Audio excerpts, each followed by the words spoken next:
Right now ఈ సమయంలో మనలో ప్రతి ఒక్కరం మన జీవితాల్లో ఏదో ఒక విషయం కొరకు ఎదురు చూస్తూ ఉండేవారమే, ఏదో ఒక విషయాన్ని బట్టి ప్రయాసపడుతూ ఉండేవారమే.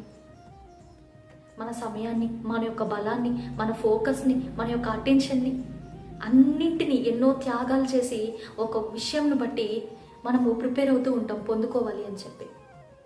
అయితే అది పొందుకున్నప్పటికీ కూడా సంతోషం, సమాధానం రాకపోతే ఏం ప్రయోజనం అండి? యేసయ్య చెప్తాడు, మొదటగా మీరు దేవుని రాజ్యాన్ని, నీతిని వెతకండి, అప్పుడు ఇవన్నీ మీకు అనుగ్రహించబడతాయి అని. కీర్తనలు 127వ అధ్యాయంలో చూసినట్లయితే తన ప్రియులు నిద్రించుచుండగా ఆయన వారికి ఇచ్చును అని రాయబడింది. ఎంత చక్కని మాట. దేవుణ్ణి మొదటగా మీరు వెతుకుతున్నారా? మీ జీవితంలో మొదటి ప్రాధాన్యతని మీరు దేవుడికి ఇస్తూ ఉన్నారా?